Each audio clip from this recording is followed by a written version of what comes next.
those who have mental illness, those who work with the people with mental illness. You need some kind of safe haven. Most people here that come to Connections are very intelligent people. As you know, there's a lot of stigma outside. The people here understand what I'm going through. Good afternoon, Connections. Here it's different. We're all in the same boat. I became completely different man, healthy man. And it feels safe. Like if I go out in public, people don't really know I'm sick and I feel kind of scared, but if I were to come here, I wouldn't feel so scared. I would feel welcome just to hang out.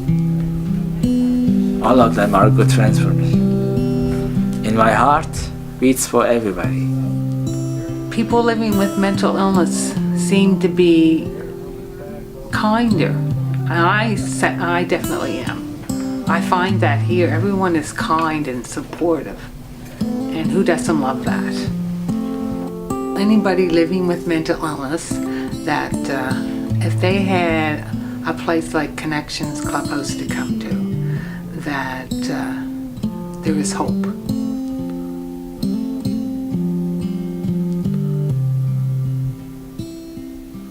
I'm helping make this film because I think it's important that people understand that people living with mental illness are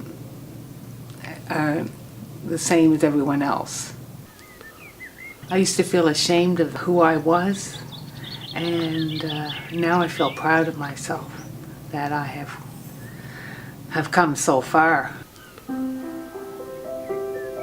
To me, that's the most important, and I think people should look at that and think about that when they think about people living with mental illness and the struggle that they have.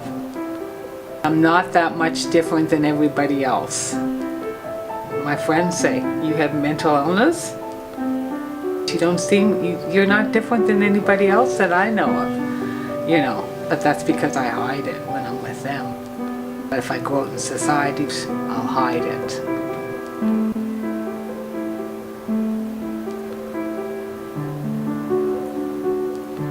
I love home decorating. I'm always changing my apartment around. I don't think my superintendent likes it very much when he hears me pounding into the wall once again, putting up another picture somewhere else, but there, is that it? I painted it. My landlord let me paint all my closet doors and cupboards in my kitchen. I do like to cook, and I do like to cook gourmet meals if I'm having friends over. I like to write, and sometimes I go through very dry periods, but when I do write, it just flows. It goes and it goes and it goes, and pages and pages and pages and pages. I used to write for a living when I was being a journalist, and now it's more poetry. I don't have the patience for long researched material. You know, you've read books about the story of people's lives, and that was a dream of mine once. I may do it yet. I do have a tendency to isolate when I'm not well. I guess that's what you feel, is kind of hopeless and afraid. Where do I go from here? And I feel like I just want to shut out the world. And then I start thinking. But that doesn't really help. What helps is stop thinking about what's causing the isolation and forget about yourself. Then you won't have the symptoms and be around the other people. Mental health is a major issue that shouldn't be taken lightly. And especially if you're aware of it yourself and you're conscious enough to understand it, and you're afflicted with it, and you have some sort of good intellect, it's worse. I've been in blackouts, and I'm glad I was in them. Because if I know what I know now, I tell you, it's scary. A lot of what happened to me is through many years of still to this day searching. the reason why I feel the way I do or what happened, trying to understand it, trying to cope with it on a daily basis. It was in the military that I was diagnosed, and he was a psychiatrist, and from then on I was told obviously that I had a category which I couldn't stay in the military. So naturally I decided to see what I could do to pursue another career, and I was quite shattered. I felt my whole world came to an end. You know, that where am I going to start? Falling down on your face. And then as years went by, it was the same thing. You go for a period of time and then you fall back on your face, get up again, start all over again. It's a continuous process. But so anyway, I went to college and I studied to teach people with disabilities. And it was an escape for me. It was still me being a part of denial, trying to help everybody else, but I couldn't help myself, and I was ashamed. I was embarrassed to really feel that way, knowing that I was different, or thinking I was different, and that I couldn't communicate effectively or honestly. So my life was just in disarray.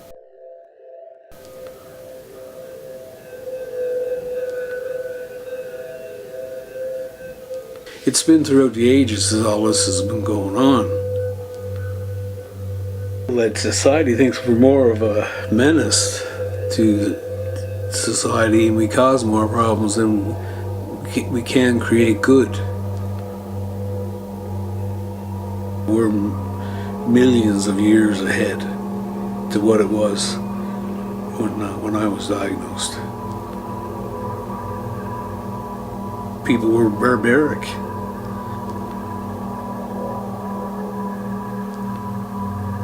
That's what they were doing. Actually giving women hysterectomies instead of dealing with the behavior. They didn't know what to do with them. And they had places like Hillsborough and PEI. And over the NS there used to be tunnels over there, going from one building to another, and they used to actually chain people.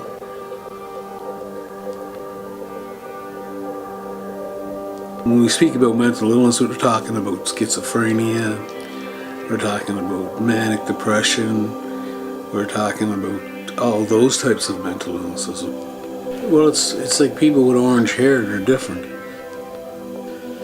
You know, people with mental illness are different than people that don't have mental illness. And we're believing in society today that 5 in 1 has mental illness. You don't have to be diagnosed with a mental illness to have a mental problem. And it affects you, and then it affects everybody in the family. But everybody has some sort of quote-unquote qualitative mental illness, I think. At the age of 18, I couldn't wait to leave home. And I knew there was something wrong with me then. My parents died very young. My aunt and uncle took us in, and all of a sudden they had 2 more to raise. And we were told clearly in some instances that, you know, we're taking you because no one else will take you. Still to this day, I'm hindered by the fact of having a mental illness called manic depression. I'm on lithium, and I've been on lithium since when I was first diagnosed. Lithium is a drug that was founded in 1957. They still don't know why it works. It's an element of salt. It's corrosive, so imagine what it does to your system.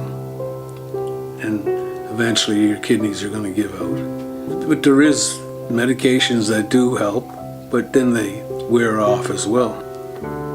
But on the other hand, if there was no drugs, then where would you be? They'd have to lock you up in a cage like they did years ago. The advancement in science has been so vast, and the only part that I feel that hasn't been tapped totally is the brain itself, and that's the spiritual thing, I think.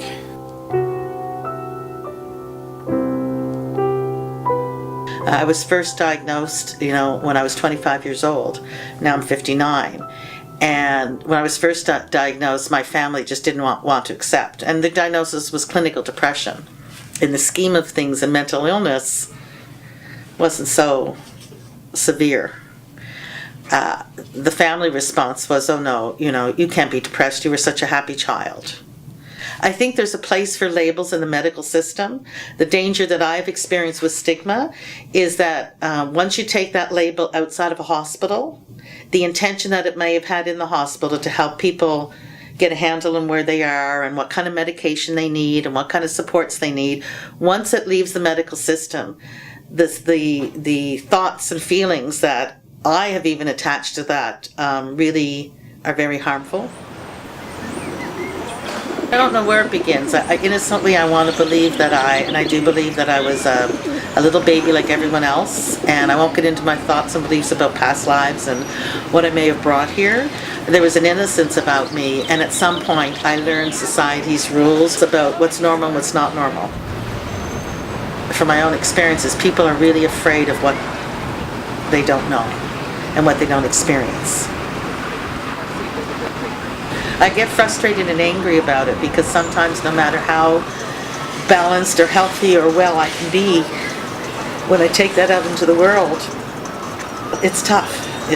There's not a lot of places where I think we're really heard and understood, and I know it's changing, and I know it's much better than it was years ago. It's just not good enough. Those who are walking around with their wounds more open, we do threaten the status quo in society, and I think a lot of fear comes up.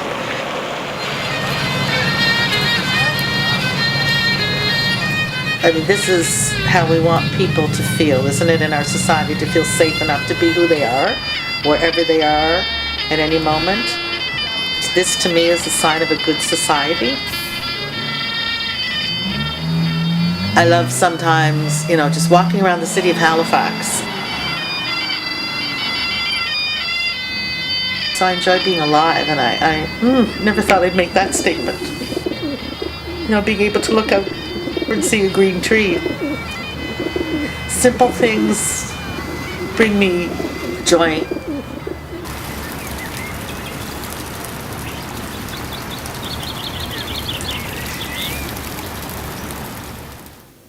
I was born in 1977. I don't remember that day for sure, but after 5-6 years, I had that problem, meningitis. I remember a little bit of meningitis, so I lost my right eye. My right eye became lazy and I can't see with it. That's from the cause from meningitis. I spent like 22 days, or I don't know, 23 days in a coma inside the small like glass inside with tubes and stuff like that. I was gonna die. That's what my mom told me. And also when I grew up in Algeria, I grew up, the poverty there, and you don't have capacity to go to school because of the money. No money to buy stuff for the school, and also people there, violent. They directly come and beat you up, and the neighbor beat you up. The mother, the brother, the teacher in the school, everyone,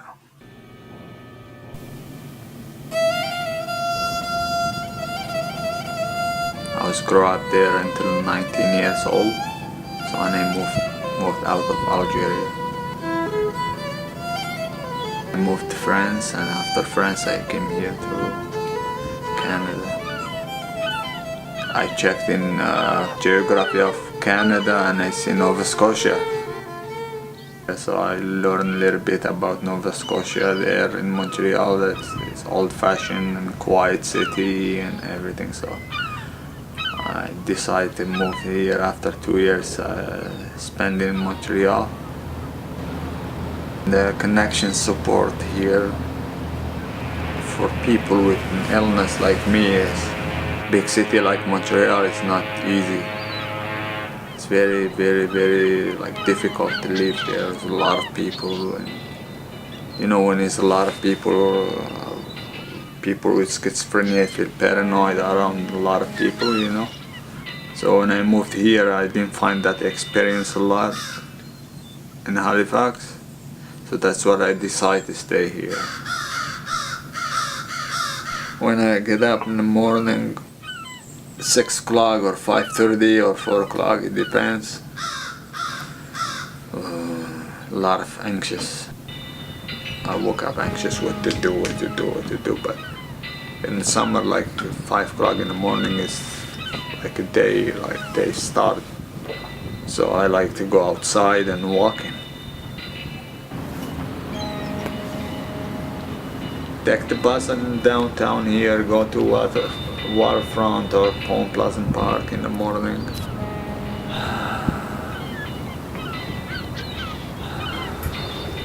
Nobody around, or once in a while you see someone walking by. Morning. Bonjour. If you look at them, if they say hi, say hi. When I'm talking to someone that they don't know me, I don't tell him that I have an illness. Like that, I'll stay away from the stigma, you know. Like, I tell you, schizophrenia, like, big problem in the head. It's not easy to come to a conclusion just like that. But there are people here working with me, and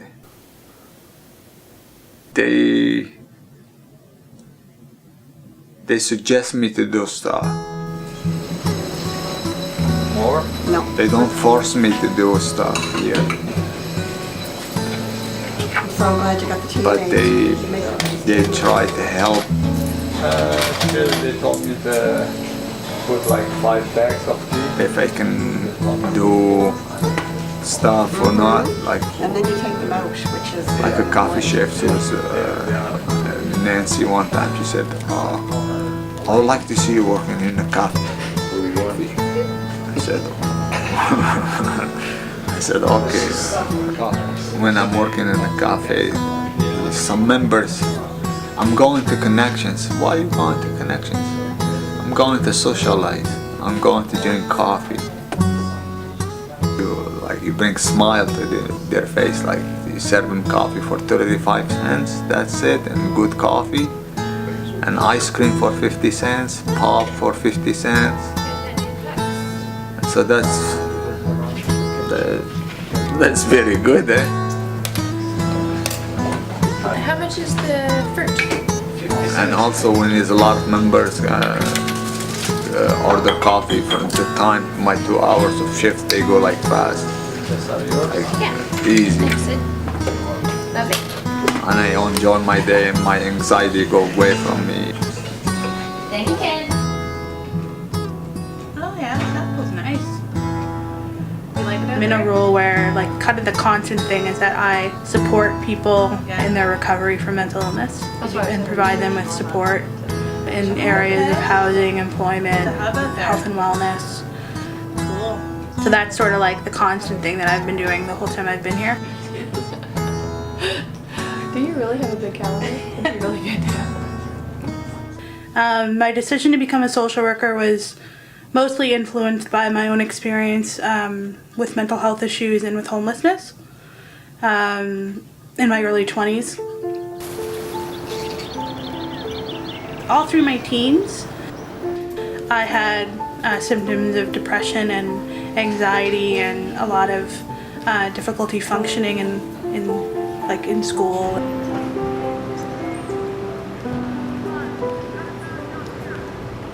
And then after my second year of university, I had to drop out because I couldn't handle the stress. Is it on purpose that every single one is... People run into difficulty during their late teens, early 20s.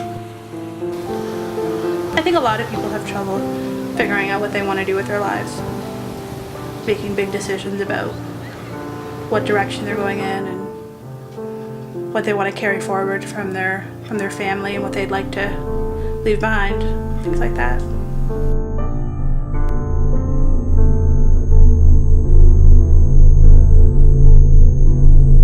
When you're in the midst of a crisis or mental health distress, it's really easy to sort of just assume that it's never going to change and that's how it's always going to be. I basically lost every single one of my friends. Like, there may be one or two people who continue to spend time with me and hang out with me.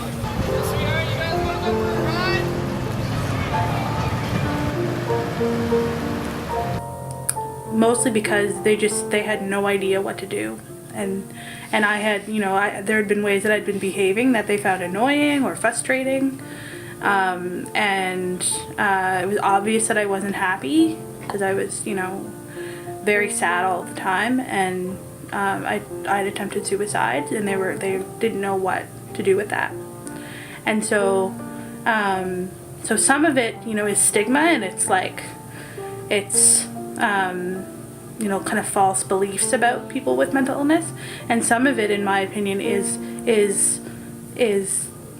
people being very, very confused and upset by someone's behavior, or feeling like the person is sort of spiraling out of control and there's nothing that they can do.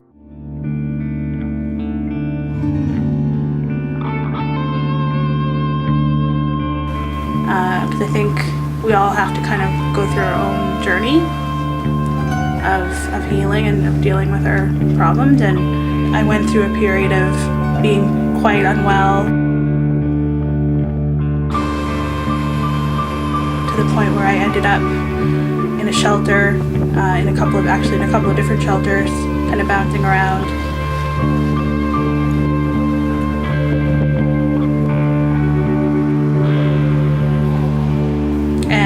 It was really hard to sort of kind of find my way through that.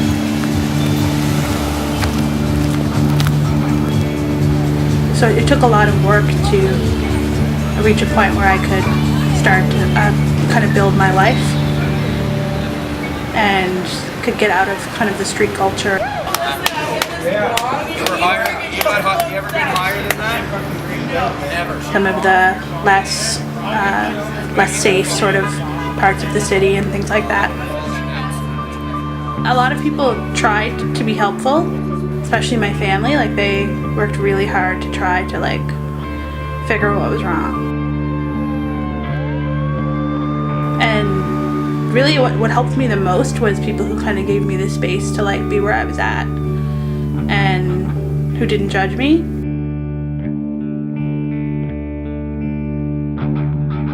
The people who helped me, that's what they did.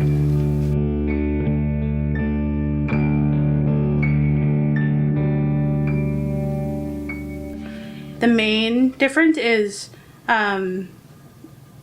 rather than just assuming that I can't do anything, I'm willing to challenge myself, and realizing that there's actually a lot of things I can do. And I may have, occasionally I might have run into trouble and have difficulties, but lots of people do, and it's sort of, you kind of just have to keep going and keep trying. And if something doesn't work, try something else. During that time, I met some interesting people who were in the field of supporting people with mental health issues, who sort of helped me identify that might be an area that I'd want to work. I returned to university and decided to become a social worker. Graduated in 2008. I went to school after leaving the hospital, and I obtained 2 degrees in French and sociology. Managed to do well academically. Je m'appelle Danny Leblanc. Je suis né au Québec, à Sept-Îles, Québec. Je souffre d'une maladie mentale, schizophrenie. I really like French literature. Some of the great writers of France in the past I really enjoy reading, such as Hugo and Flaubert and all those people. And yeah, so I do like doing intellectual work.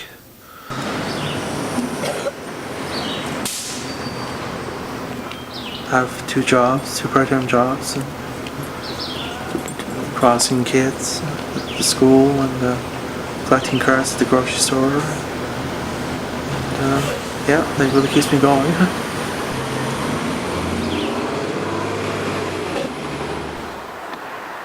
You have to get up around 6 o'clock in the morning. We get to school for 8:25. It almost takes about an hour of a bus to get downtown.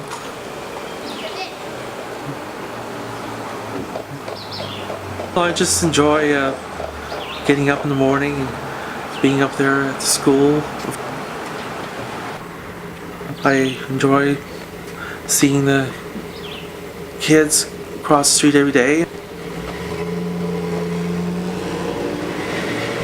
It is touching when you see some kids crossing the street without their parents for the first time.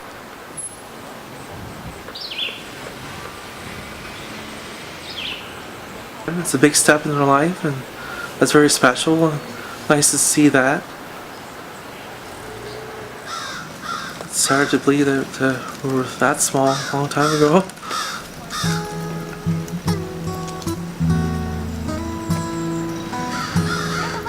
With the employment services available at Connections, that was very helpful for me in terms of finding employment. I think the majority of us are able to reintegrate into society, work, and have a meaningful, enjoyable life. It's nice to have a cat at home.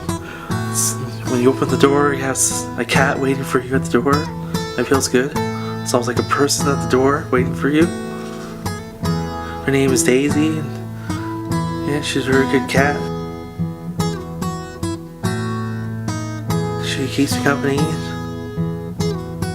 She's high maintenance, but yeah, give her a lot of treats. She's spoiled. I spoiled her, I guess. Yeah, sometimes I do feel lonely. People saying nasty things about people with mental health issues. Try to connect with friends and staff and the hospital and Connections. Just take one day at a time. I don't know why I'm sick. I strongly believe it has something to do with my past. I think it's something I did or that someone else did to me. It's really frustrating because I don't fully understand my illness. To me, I think I'm a different person every day. I tend to worry a lot. I often think I have lost everything. I'm constantly going backwards, thinking that my day was better before. I have a hard time being around others. I feel I am always like a yo-yo, going back and forth. In the beginning of my illness, that's all I could talk about. I would talk about my illness with my family. I've been hospitalized many times. It helped me because it forced me to be around people. You can learn a lot about yourself when faced with hard times. Other people can teach you a lot about who you are just by being around them. I really struggled with thinking everyone was commenting on me and making fun of me. I would spend a lot of time in my room alone just to avoid others. I really believe everything happens for a reason, and that God is looking out for me. I also believe you have to go through the bad to get to the good. I do not hear voices, but I get thoughts that tell me to do what to do and what not to do. Lately I listen to the thoughts because I believe they come from my heart and that I need to listen to them. Every day I struggle, but I try my best to write my struggles down on paper to help me get by. I am on a very small dose of medication. And sometimes I consider myself lucky because I don't have it as bad as others. I never feel like giving up because tomorrow is always a new day. It's been a really tough road. I am doing much better than years ago. I was very delusional and even violent in the beginning, but recovery is a process. It takes time. They say no one really knows why this illness starts, and I guess we will never know. I guess I can't keep worrying about why this happened to me, but just learn to live with it and do the best job I can do with coping. My name is Alicia Colburn, and I have schizophrenia. Okay.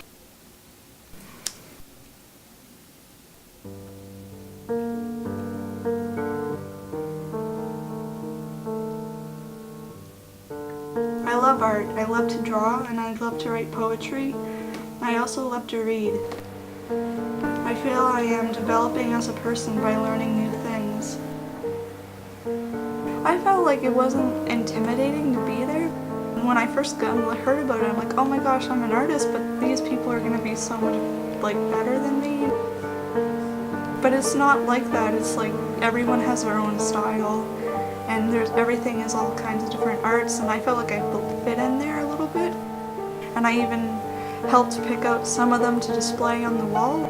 There's so much stuff, but I would just pick the stuff that I would really, really like. And I actually submitted some of my art. I put some poetry booklets out there for sale.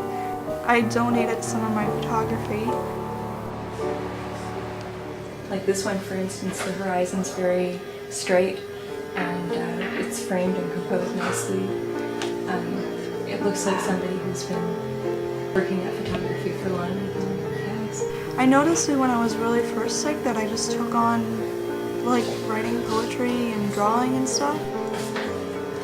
The baby sad face, and baby, both of them need to be done. The baby ones. Yeah, try to zoom in on them a little bit tighter. Maybe you're getting some outside interference from the white.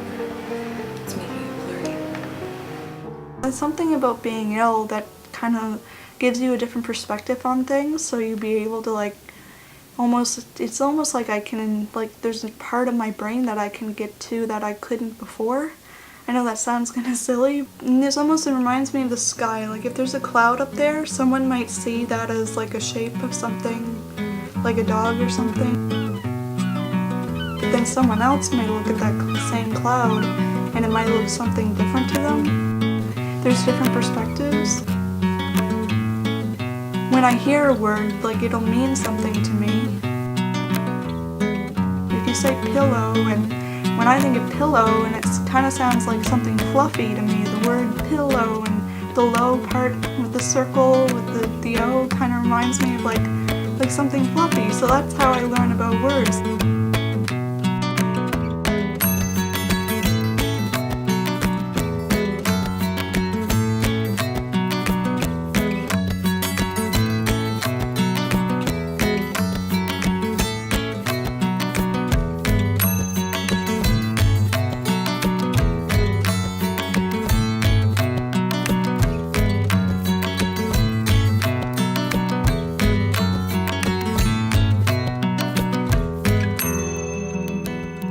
Having schizophrenia is an up and down battle. It's never gonna be flat or straight. I'm always having good days and bad days, good days and bad days. So it's just something you gotta deal with, and you can't just sometimes I wish, everything will go away and I'll just be better one day. But once you learn how to cope with a lot of your triggers and stuff like that, it gets a lot easier. And over time helps a lot too. Time helps heal things, and you learn things about yourself and about the illness that you didn't know. It's really helpful to talk about your problems, just talk about your day or talk about what's bothering you. I love talking to Shelly. We always have a really great time talking, and I meet her once a week. Connections is a place I like if I ever wanted to come and hang out and stuff. I think that it's a really cool place to be.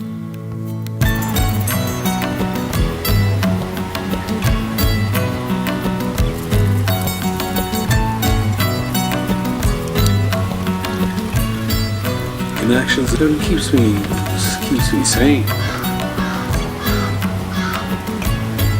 what goes with this illness is loneliness. And most people aren't in relationships. I'm able to reach out for help. And there's people that can't.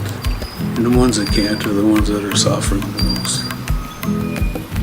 Connections, it provides some sort of nucleus, but we still have to have more to be able to push people back into the community, to get real jobs.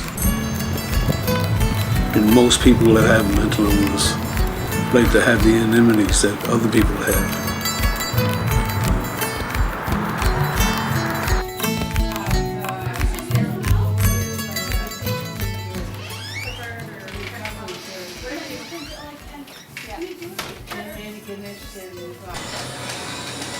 The dirtiest people in the world are bankers. Oh yeah.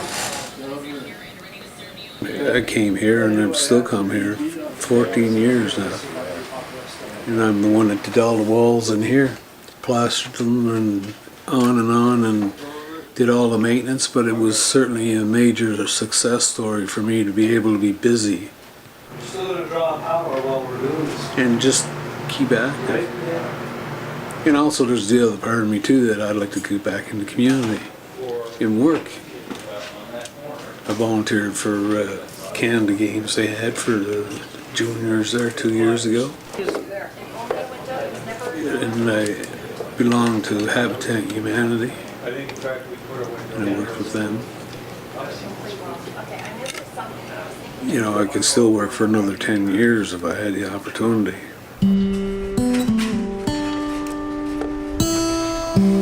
I think it's important that there are basic things we have to do here. Like work in the kitchen or take out the garbage. Like there's some roles and duties. And I'd like to see us held a little more accountable for that as a community. So I guess Connections replaces everything I missed throughout my life. When I look at myself and I look at all of us here at Connections who come here for many different reasons, I think we're winners. It starts small with the parents of the people who have mental illness, those who have mental illness, those who work with the people with mental illness. You need some kind of safe haven to come together and hear people's thoughts and feelings. The time of hiding people because they don't look a certain way or don't think a certain way or don't feel a certain way, that just doesn't exist anymore. Connections has helped me learn about myself and make friends, find employment. If I am able to help people do what they want to do and see them set goals that they want to set and live their dream that they have and do what they want to do and not feel held back. Hello, this is Teresa Brown from the Schizophrenia Society. Could I speak to Norman, please? My journey of life, or my road to recovery, has changed me.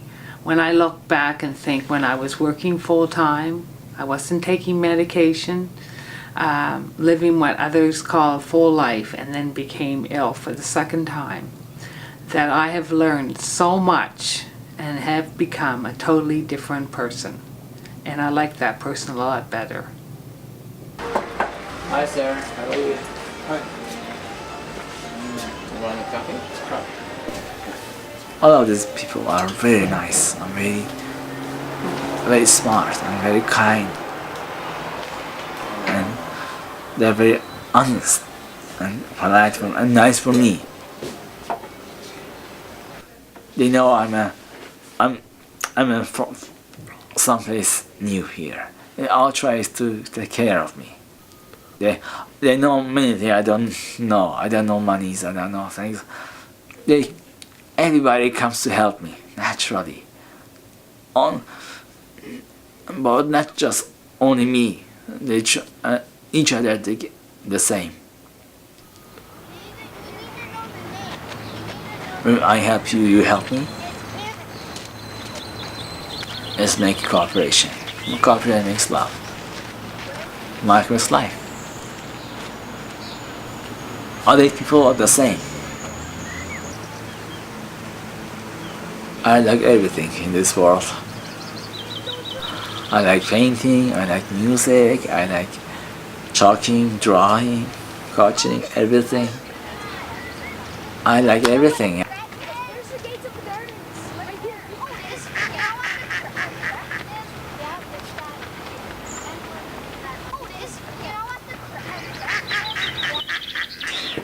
I think art is the second part of evolution, of civilization, of making something new and adding something new to other things in this world.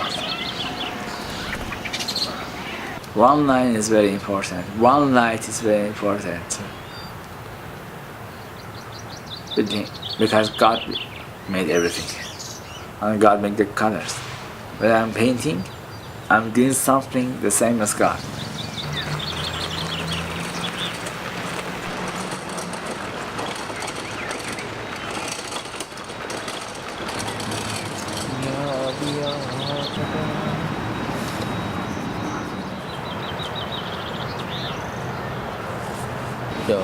Idea, a female here, where I chat life golden sun. Me and then I call myself. I'm on the way to run. So I'm I never found a song. I check the jam and breath that will bring us back to the idea, a female here. When I check out the sun, and then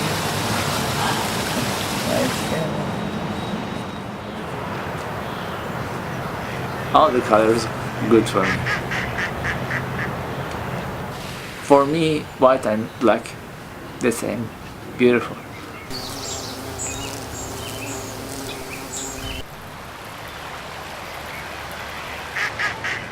I think all the flowers have their own good smell, their own life. So all of them are beautiful the same.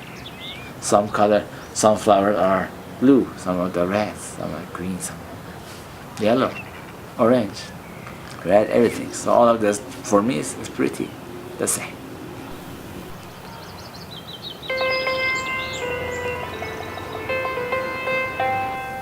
War happened between Iran and Iraq, and Iraqi troops and MiGs attacked my country, and that was the hard day for my life, for my country, my homeland.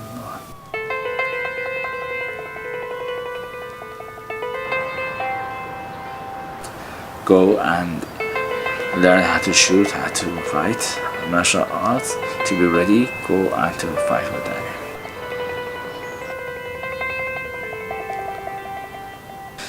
It was a very sad tragedy. Many of my friends, they didn't come back.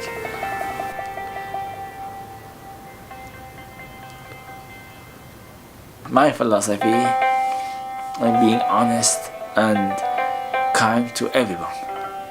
Not matter small or big, old or young.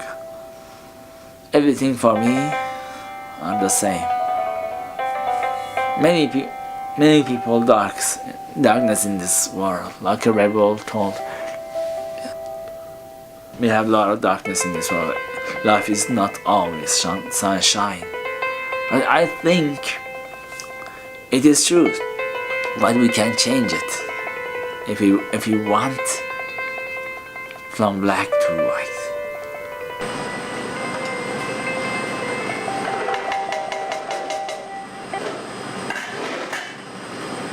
What's for lunch, guys? Oh, it's something with a lot of vegetables. When someone's unwell and they're not receiving the right kind of treatment, they usually seem like really scattered and like they couldn't take care of themselves, and they'd be, just too vulnerable to be in the community and they wouldn't be able to hold down a job. There's all of those perceptions, but when someone is receiving the right sort of treatment and have the right support, they can do all kinds of really great things, including work, including have their own place, including get married and have children, all those things. And so it's really about access to treatment and access to proper care. I think the best thing that we do here at Connections is relate to people as people. Is this good, strong coffee? Yeah, it smells great. Got my fingers crossed. I'm really hoping that I'm gonna go this fall. Yeah. Really downplay the professional divide that can be really strong in other settings, especially in hospital, because people often are recovering just as much from the system as they are from their illness. I think it takes a lot of courage to admit that you're vulnerable or that you have the experience of mental illness. People can make contributions to their community and do really great things. And even if it doesn't fit sort of what the expectations might be of society, it's still valuable.